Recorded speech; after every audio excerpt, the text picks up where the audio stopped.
Well, hello, everyone. I'm James Dobson, and you're listening to Family Talk, a listener-supported ministry. In fact, thank you so much for being part of that support for James Dobson Family Institute.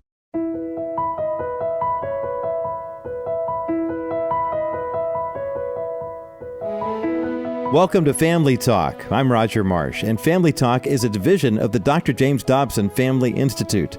You know, divorce is painful for everyone involved. I can speak from experience on that. Regardless of the circumstances, grief cannot be avoided when a married couple decides to separate. Often, however, the people who sustain perhaps the most devastating and lasting wounds are the children of the divorced couple. Today we're going to be sharing with you a classic conversation between Dr. Dobson and psychologist and author Dr. Arch Hart about the impact that divorce has on children. Dr. Archibald Hart is Dean Emeritus and Professor Emeritus of the School of Psychology at Fuller Theological Seminary, where he taught and served from 1973 until 2016. Wow, 43 years. That is quite an accomplishment. And to think of all the young theologians he taught and inspired along the way, too. Man, that's impressive. Arch Hart was trained as a clinical psychologist in his native country of South Africa. He's the author of 24 books and is best known for his research on the hazards of ministry, stress, divorce, and anxiety. And by the way, Dr. Hart's daughter, Dr. Sharon May, is also an author and a frequent guest here on the Family Talk broadcast. Dr. Dobson and Dr. Hart were joined by a large group of college students who were in attendance, and a few of those students were asked to participate, and they asked Dr. Hart some well-thought-out questions, so you'll hear that today as well. Let's listen now to today's edition of Family Talk.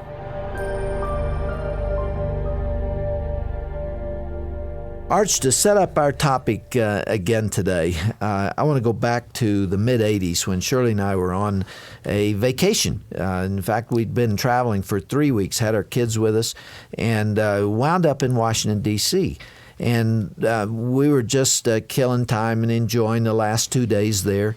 We were at the end of the clean clothes and all that sort of thing that happens on a trip like that. And I heard that there was a conference at the White House on the subject of divorce. And I thought that would be interesting. Shirley wanted to go shopping, and so I said, I'm going to see if I can get into this conference. And I got in. There were about 250 people over in the old executive office building right next door within the compound of the White House. So I got in there, and I was sitting there at the back, and Leilani Watt, who was the wife of the then Secretary of Interior, Jim Watt, was sitting in front of me, and we've been friends for a while, and she leaned back to me and said, I don't think they've been fair to you. And I said, really? I said, who hadn't been fair to me? And she said, the planners of this conference. I said, why not? And she said, I don't think they gave you enough time. I said, time to what? And she said, time to speak. You're speaking. You're the main speaker. And they had forgotten to tell me I was the main speaker at this conference. And you were there accidentally. I was there just because I happened to be there, and they forgot to tell me. And my mind was going buzz. I was trying to think of what. And at that moment, the White House staffer came, tapped me on the shoulder, and said, would you come to the platform? I'm walking to the platform. I got 250 people there, and I've got to speak, and they introduced me. Who knows what I said that day? I have no idea. You remember what I said in 82? I don't remember what I said. All I remember is I had a blue suit on with brown socks. That's what I remember because everything was dirty. And then the other speaker that morning came to speak, and he had a profound impact on me. It was Dr. Armand Nicolai from Harvard University, wonderful psychiatrist who talked about divorce that day. And I will never forget the things that he said. In fact, I came home and I wrote it down. And in my December 1984 letter, I described what he said that day. Now, this is perhaps based on what is now old information, but is still valid. Let me read 2 paragraphs from that letter. Dr. Nicolai presented the latest studies conducted on the subject of parenting, especially as it contributes to mental health in children. The findings were startling. It is now known that emotional development in children is directly related to the presence of a warm, nurturing, sustained, and continuous interaction with both parents. Anything that interferes with that vital relationship with either parent can have lasting consequences for the child.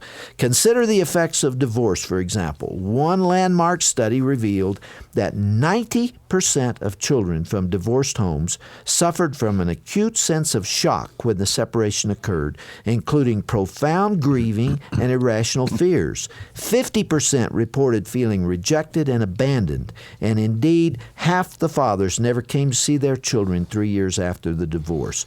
1/3 of the boys and girls feared abandonment by the remaining parent, and 66% experienced yearning for the absent parent with an intensity that researchers described as overwhelming.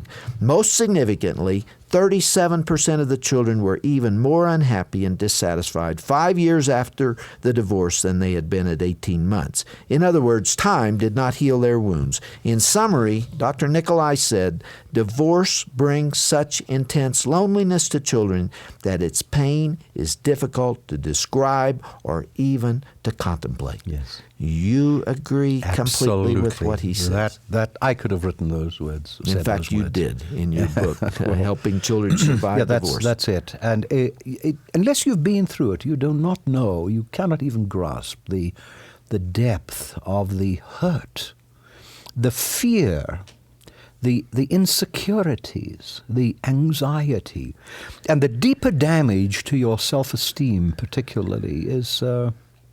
It's remarkable.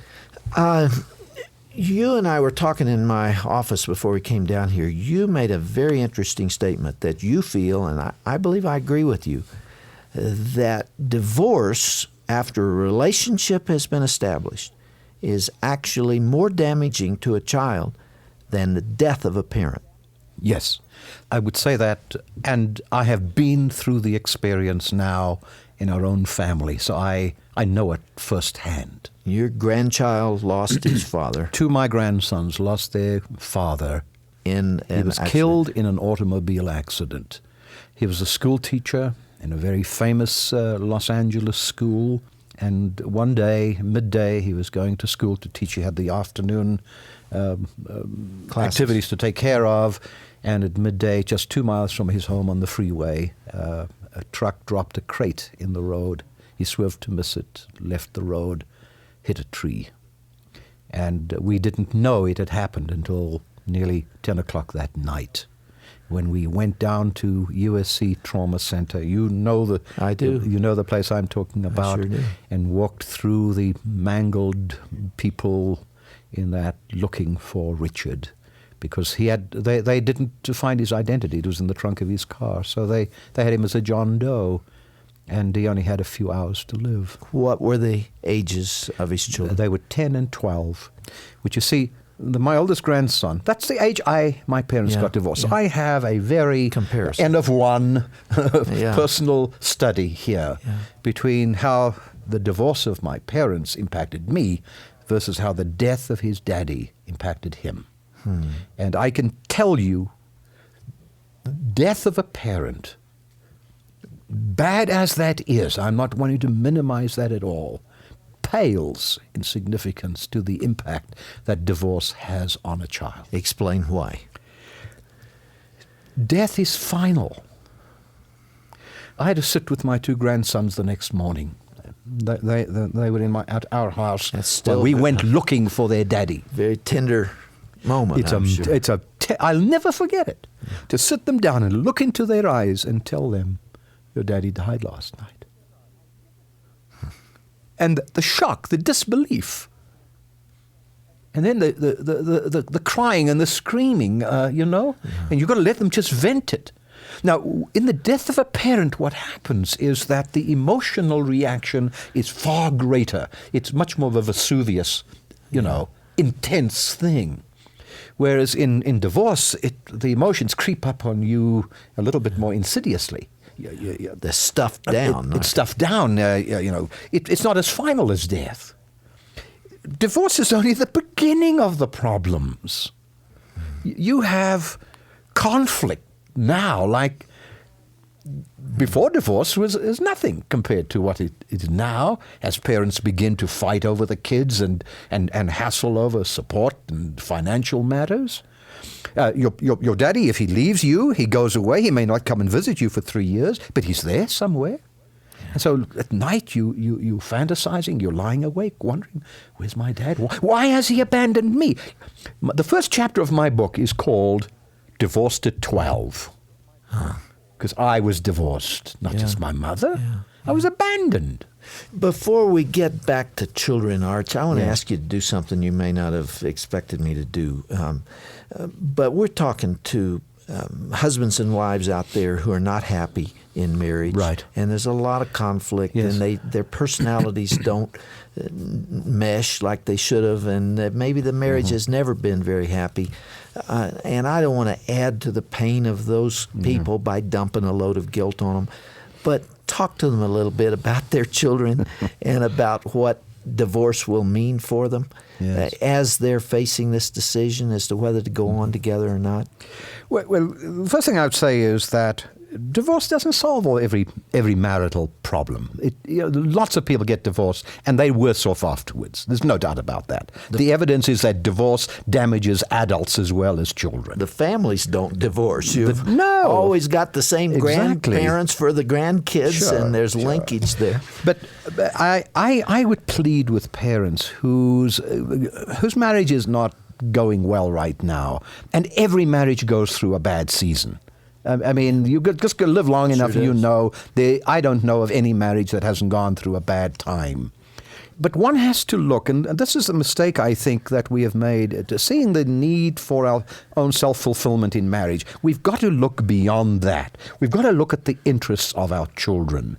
And I would at least plead with this, and I don't misunderstand me here, but I would at least say to parents whose children are at that critical stage, say 14 or under, if at all possible, delay your divorce. Now, in delaying it, you may find that you work out a marriage. And seek professional help. And get some counseling, get some help for it. But whatever else, I mean, I'm just talking bottom line here. Whatever else you do, try to delay the divorce so that your children get to a slightly older stage of life where they have the skills, the ability to be able to make the adjustments with less pain. You know, another thing that the rest of us need to do is to be very sensitive to those youngsters who have lost a mother or father through divorce or death. You have a story of your grandchild on Father's Day and what happened at school. This is hard to believe. Well, and it's not only death, but in divorce also, schools, teachers, friends, even family members are not always sensitive. But what happened with my younger grandson, the 10-year-old who lost his daddy, and who I think has emotionally suffered more than the older one, but the accident happened in April, and as you know, in June, Father's Day comes up. And so a couple of weeks before Father's Day, the teacher arranges for the class to start to prepare writing a card or preparing a card for their fathers, without any regard to the hurt, the pain that caused my grandson. Never came and helped. Never came and helped him in any way. And so a day or two later, he wouldn't go to school, and we couldn't figure out why he wouldn't go to school. When a child that age hurts, they don't want to tell you what's hurting. Maybe they don't want to make it conscious or something. But it took quite a little bit of pushing him before he told us that in the classroom right now, at this particular class period, all the kids are sitting, designing and preparing a card and stuff for their fathers. What's he supposed to do? And so my daughter finally went and talked to the teacher, and they made arrangements for him to skip that class and have some other activity to go on. But it was a reminder that the system, and including churches, are not always sympathetic. And when this could be also true for a divorced child whose parent has left. A lot of the help in your book, which is entitled Helping Children Survive Divorce, involves getting behind the eyes of the child and meeting whatever needs are there, whatever he or she is feeling and not telling you about, and responding appropriately to those kinds of moments. Yes, you've got to understand your child and what the child is feeling. And that's difficult. I'm not suggesting it's easy. You've got all this pain of your own to take care of. How are you going to set that aside? But you've got to do that. And that's why you've got to find somewhere you can deal with your own pain so that you can be free then to provide an atmosphere for your child. Well, I want to reserve the rest of the program, Arch, for these students who are around us. And we have a microphone set up here, and we're going to invite them to come now and ask whatever questions they wish from yesterday's program and, of course, what we've done today. So whoever's got the courage to start, join us there. Give us your name and what school you're from, the whole group. Oh, everyone stand. We've got nearly 40 young people here, so we're going to have a hard time getting this on the air, but we'll take as many as we can right here. I'm Jessica Anderson from Taylor University, and my question is, what are some specific things that an outsider, someone who is not a family member, can do to help minimize the effects of divorce, of children who've been through a divorce? Right. That's a wonderful question, that, because I think friends, family members can rally around and help a family going through divorce. Some of the things you can do, if teenage boys or girls, for example, now one of the parents isn't there to do certain things, say the father isn't there, you can offer to take the child to some games, to some activities, and particularly with my grandsons, this has been most helpful in that younger people have given time and sacrificially spent time with our boys, and that's been a wonderfully healing thing for them. You know, Arch, if you just look through Scripture, the Lord obviously has a very tender place in His heart for the fatherless child and the widow. And I assume that child applies of to divorce. Absolutely. As well. Everything that applies to any loss of a father, I think these principles would apply. I think we in the church, it's very easy to criticize the church. They're the whipping boy for everything that's going wrong in society, and it's not fair. But we have been reluctant to help the single parent deal with this. You got a mother struggling to earn a living and do all this stuff and come home and take care of those kids. There's no dad in the home. Men, go pick up those kids and take them to a football game. Throw them, teach them to throw a ball. Show them what a man is all about. And another need they have is, now that there's a single parent having taken care of the children, they need babysitters. They need someone to go and watch the children when mommy goes to the doctor for an appointment. Someone's got to watch those kids. Change the oil in her car. All sorts of ways you can be helpful. All right. On yesterday's broadcast, you mentioned the importance of parents being honest with their children. My question is, in cases such as infidelity or an addiction or something like that, how much should the parents really tell their children? Good question. Thank you for asking that. I insist that one should be honest, but I don't think that one can be honest in matters like that and be fair always. But you've got to tailor the information to the age of the child. A 5-year-old doesn't understand about infidelity, doesn't understand it. Maybe that the explanation has to be delayed for a later time. If a child is older, then I think you should ask your spouse, not you, to tell your child. Put the responsibility back where it belongs. That's what triangulation is all about, if you've studied anything about systems theory. The principle is put the responsibility back where it belongs. Husband, it's your responsibility to explain to your 14-year-old son that the reason you are leaving is because you've been unfaithful. And that way you avoid your child blaming you for being the bearer of the bad message. At some point, when they're a little older, the truth needs to come out. Absolutely. I have seen 30 and 40-year-old people who just now discovered that they were mad at the wrong parent. That's right. That's true. The other principle here is, one is put the responsibility back where it belongs. The other is that you have to often prepare the way for the truth. And there are some children for whom that information would be devastating. They are too sensitive. They're too anxiety-riddled or whatever, too depressed.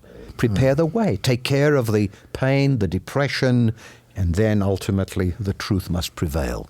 Next question. You dealt with the anger that children have with their parents. Yes. How about the anger they have with God? How do you deal with that and fight through that issue? Good question. These are all good questions. You've been preparing them for this. They're bright kids, you are absolutely right. Children get angry at God. And the more Christian or religious the parents, the more they take it out on God. Because you've taught your children how to pray. You've taught your children how to believe in prayer. Now they pray that somehow mommy and daddy will get together again, and it doesn't happen. And who do they blame for that? It is God. And so I have a section in the book in which I talk about rebuilding a child's faith. And you rebuild a child's faith not by attacking the other, but by modeling the principles of Christian life and living, the principles of forgiveness, the principles of kindness. And that, I think, is the most powerful way we can restore a child's faith. Next question. How do you reach out to adult children who have never worked through their divorce with their parents? Thank you. I have another book.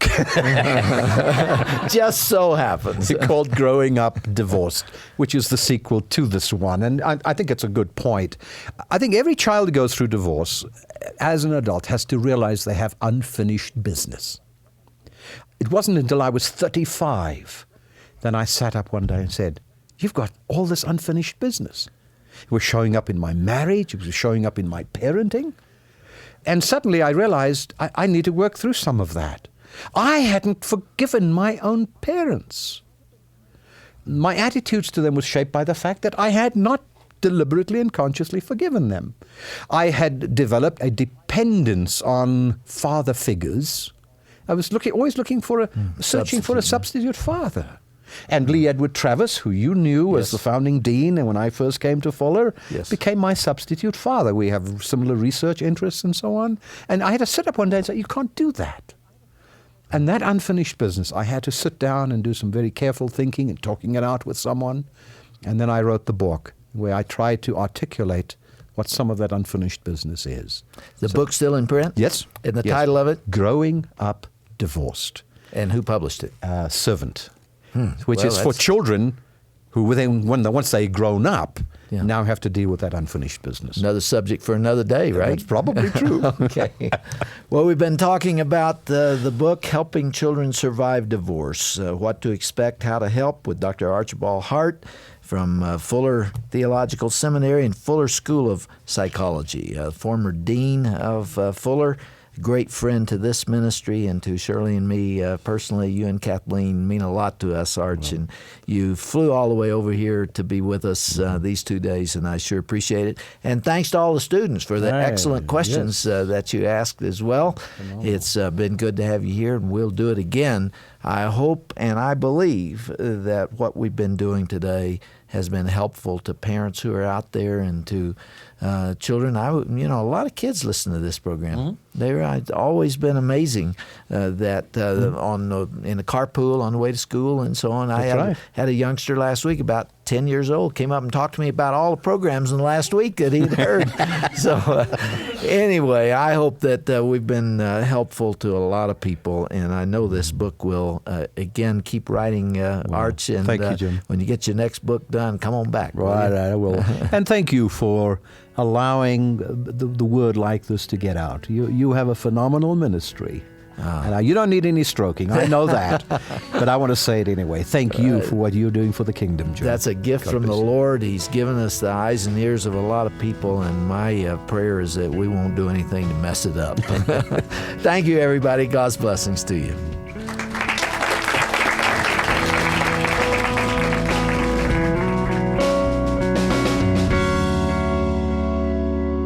Well, that was the conclusion of a two-part conversation between Dr. Dobson and Dr. Arch Hart on the topic of children of divorce. Even though it was a painful topic to address, we hope that you've been encouraged by today's and yesterday's programs. Divorce leaves a permanent mark on kids, but there are ways that parents and family members and friends can step in and help a child work through his or her hurt and confusion. To learn more about Dr. Arch Hart, his work, and his books, including Helping Children Survive Divorce, visit our broadcast page at drjamesdobson.org. That's drjamesdobson.org/broadcast.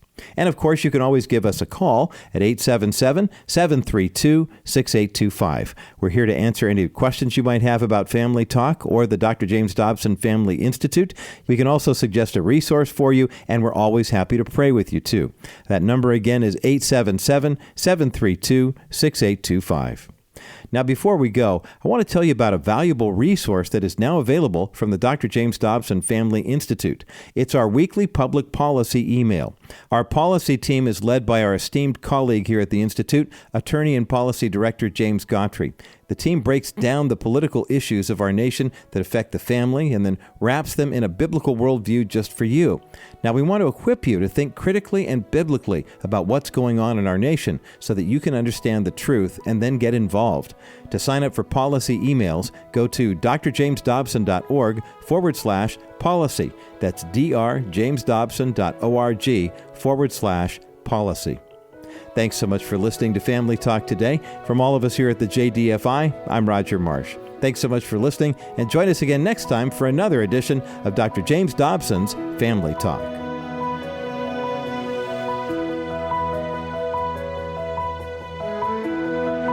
This has been a presentation of the Dr. James Dobson Family Institute.